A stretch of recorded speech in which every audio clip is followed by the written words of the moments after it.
Or bu fekkoon fii la xew en Afrique précisément au Sénégal aussitôt da ngay gis ces autorités là étrangères que ce soit en Tunisie ou bien seen diplomate yi fu mu mënti nekk rek ils vont taper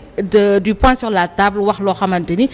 il faut que ça s'arrête. Combien de Sénégalais ont été tués à l'étranger également jusqu'à présent la liste est tellement longue que tey jii dañuy wax ana suñu autorités yi foofu franchement Mambouna maa ngi koy wax il est vrai que c'est pas la même chose presse bi et puis l'autre mais l'État doit être beaucoup plus réactif que ça surtout qu'on a des autorités qui sont là-bas les consuls et autres ñi ngi foofu dans ces pays-là mais il faut que ñu jël toutes les dispositions qu'il faut protéger également nos frères et nos parents qui sont là-bas je pense bien. Pape Sané les diplomates sénégalais moom ku lu sa jàng gàtt yaa nga dégg ñu ne la on a de grands diplomates am na ci de grands noms yu ñuy citer très souvent dañuy wax très souvent que ni Sénégal fu mu dem fu ñu dégg turam xëy na diplomatie moo ko may mais est-ce que diplomatie dafa war a yem ci di gérer ay relations entre états di rafetal di tàppal di neexal wala dañu war a am fullay taxawu doomu Sénégal ak fu mu mënti nekk Tunisie ak Maroc ak feneen. waaw Moustapha cette diplomatie bi ñuy wax boobu je crois que dafa nekk un vieux souvenir diplomatie Sénégal bi ñu doon wax nga xam ne qui était rayonnante un peu partout dans le monde diplomatie boobu daanaka c'est un vieux souvenir exemple bu yomb rek. On a vu la sortie du président Macky Sall. oui barki démb bi ñuy assemblée générale banque. D'investissement et de développement de la CEDEAO alors qu'il y avait un accord écrit entre tous les partenaires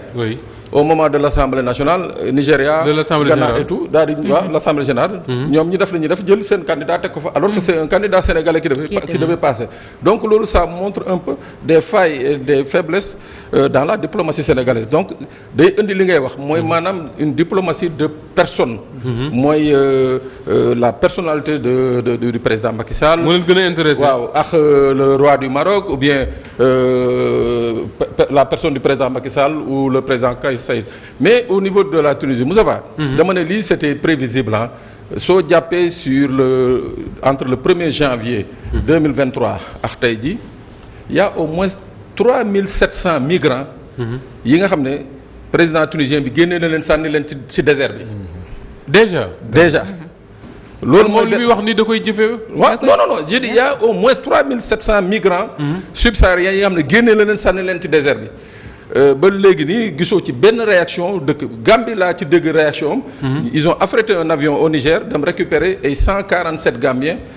Mali ils avaient promis de le faire je sais pas s'ils l'ont fait mais Gambie ils ont récupéré mooy benn ñaar pour parler de racisme Moustapha il faut pas avoir peur des mots la Tunisie c'est l'un des pays arabes les plus racistes seen population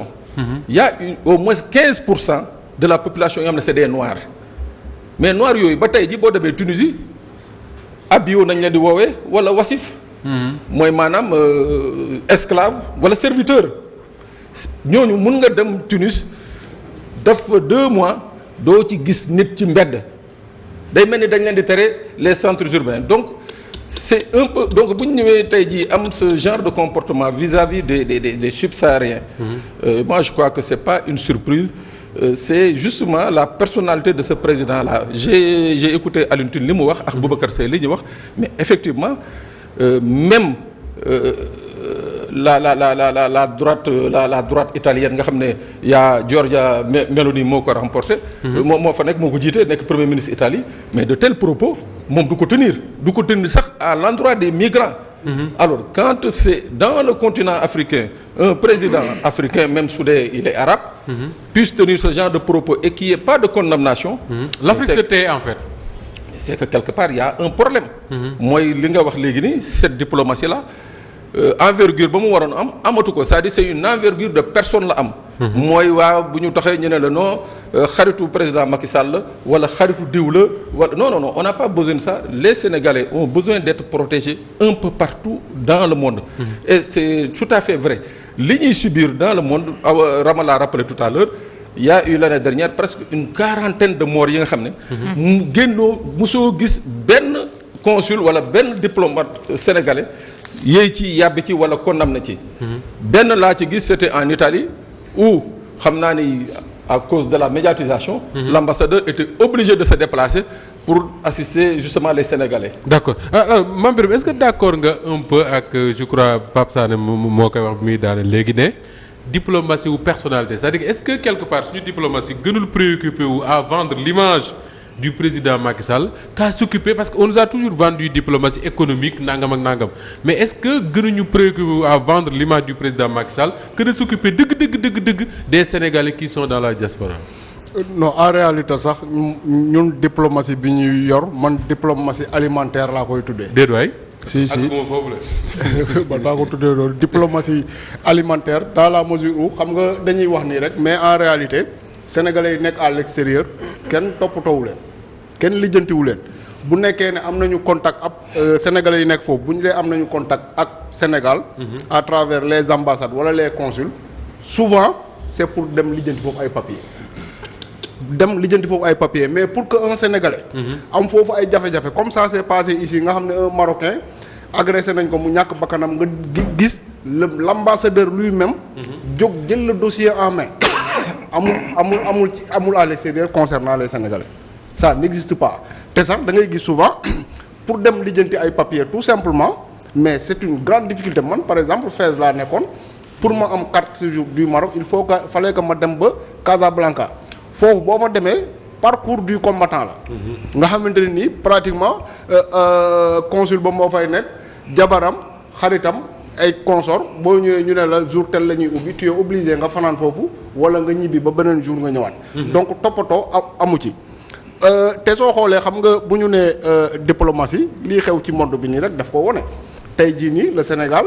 mënuñu dem aux Nations Unies nga gis position boo xamante ni France jël na ko Sénégal def le contraire. def le contraire c'est très rare nga koy gis souvent xam nga bu yàggul dara le ministre des Affaires étrangères bu Mali. dafa accuser formellement la France. ne moom mooy équipé di financer ñu ñuy wooyee les djihadistes. ñu ne nañu convoquer une réunion au niveau des Nations Unies pour ñu ñëw exposer. les preuves yi nga xamante ni ñoom am nañ ko ci loolu. mais aucun pays africain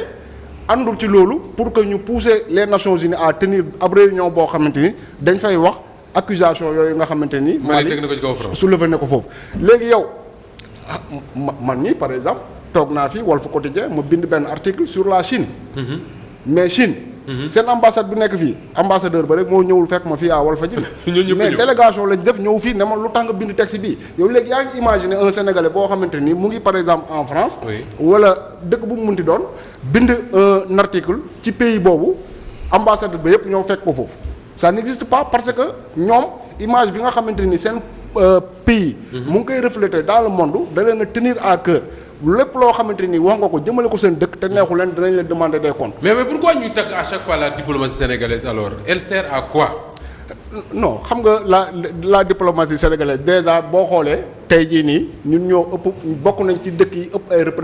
ay représentation dans le monde. dëkk boo dem ñu ne la Sénégal soit am na fa ambassade wala am na fa ab consulat da ngay gis sax ci benn dëkk nga xamante ne ni au niveau de la capitale dañuy am foofu une ambassade. mais dans les grandes villes yëpp dañuy am foofu un consulat. li nga xamante ne ni am na ci on prend des politiciens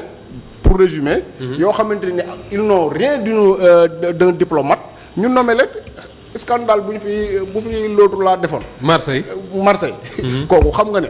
bu nekkoon un véritable diplomate nu mu taxawee noonu du ko fa taxawee. te exemple yooyu mën nga leen a multiplier aujourd'hui au niveau de l'ENAM dañuy former foofu des diplomates xam nga fan lañ leen di yóbbu. Union africaine Addis Abeba ñu nekk foofu di gérer ay bureaux pendant que des politiciens ñu ngi ci consulat yi ak ambassades yi. di gérer la diplomatie sénégalaise. un véritable problème alors honorable député Ismaël Diallo pour en revenir ci déclaration wu président tunisien parce que loolu mooy objet wu suñu premier thème tey am na ñu bari ci message yu may jot sax dañ naan ma waa ji waxut ak ñun comme ni ko Ndiaye waxee sànq tunisiens yi lay waxal parce que dafa nekk ci dans une impopularité totale.